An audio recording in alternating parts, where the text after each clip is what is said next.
আসসালামু আলাইকুম। অনুসন্ধানী বাংলা টিভির পক্ষ থেকে সবাইকে স্বাগতম। আপনাদের সাথে আছি আমি মোসাম্মদ সুমাইয়া। দিনাজপুরে রাস্তার কারণে বিয়ে হচ্ছে না যে এলাকার ছেলেমেয়ের।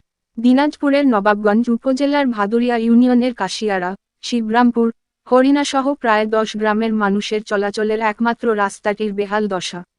শিক্ষার্থী ও রোগীসহ নানা গুরুত্বপূর্ণ কাজে চলাচলে কষ্ট পোহাতে হয় এ অঞ্চলের মানুষকে। ছেলেমেয়েদের বিয়ে দিতেও চায় না কেউ এই গ্রামে। রাস্তার পাশে থাকা গাছের কারণে টেন্ডার হওয়ার পরও কাজ হয় না রাস্তার।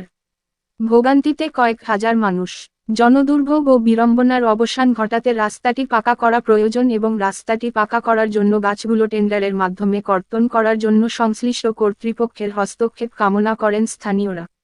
সরেজমিন গিয়ে দেখা যায়, নবাবগঞ্জ উপজেলার ভাদুরিয়া ইউনিয়নের 4 সাল পাকা রাস্তার মোড় থেকে শিবরামপুর গ্রাম পর্যন্ত কাঁচা এ রাস্তা দিয়ে আশপাশের 10 গ্রামের বাসিন্দারা চলাচল করেন। প্রত্যেক বছর বর্ষা মৌসুম এলেই বৃষ্টিতে কাদা জমে এসব গ্রামের বাসিন্দাদের চলাচলের একমাত্র রাস্তাটি ব্যবহারের অনুপযোগী হয়ে পড়ে। ছেলেমেয়েদের বিয়ে দিতেও চায় না কেউ এই গ্রামে। গ্রামবাসী বারবার দাবি জানানো সত্ত্বেও রাস্তাটি পাকাকরণের উদ্যোগ নেননি জনপ্রতিনিধিরা। এতে প্রায় 10 গ্রামের 20,000 বাসিন্দা ও স্কুলের শিক্ষার্থীরা ভোগান্তিতে পড়েছেন। একটু বৃষ্টি হলেই রাস্তাটি দেখে মনে হয় হাল চাষ করার জমি। কর্দমাক্ত রাস্তা দিয়ে চলাচলে এলাকাবাসীকে সীমাহীন দুর্ভোগ পোহাতে হচ্ছে। স্কুল কলেজের ছাত্রছাত্রীসহ শিশু শিক্ষার্থী ও পথচারী এবং মসজিদের মুসল্লিদের চলাচলে দুর্ভোগের শেষ নেই। রাস্তাটির পাশে থাকা গাছ কর্তন না করার ফলে টেন্ডার হওয়ার পরেও কাজ শুরু হয়নি।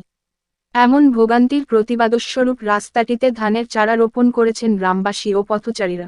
কথা হয় স্থানীয় গ্রামবাসীর সঙ্গে। তারা ক্ষোভের সঙ্গে বলেন, এমপি ও চেয়ারম্যান নির্বাচনের সময় এসে বড় বড় কথা বলে যান। নির্বাচন পার হলে তারা আর এলাকায় আসেন না। আমরা এ এলাকার মানুষ কি অপরাধ করছি জানি না, যার খেসারত আমাদের দিতে হচ্ছে। গ্রামের রাস্তার এমন বেহাল দশা যে বর্ষা মৌসুমে আমরা ভয়ে ঘর থেকে বের হতে পারি না। ছেলেমেয়েরা স্কুলে যেতে পারে না। এমনকি এ এলাকার ছেলেমেয়েদের কেউ বিয়েও করতে চায় না। বর্ষার সময় আমরা ধান বাজারে বিক্রি করতে পারি না, সময়মতো বাজার করতেও পারি না। এক কথায়, সব দিক দিয়ে পিছিয়ে রয়েছে আমাদের এলাকার কয়েকটি গ্রাম।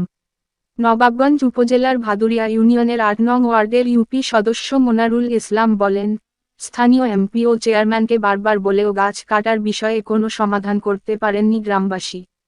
স্থানীয় এক আওয়ামী লীগের নেতা রফিকের দাপটে আমরা সবাই অসহায়।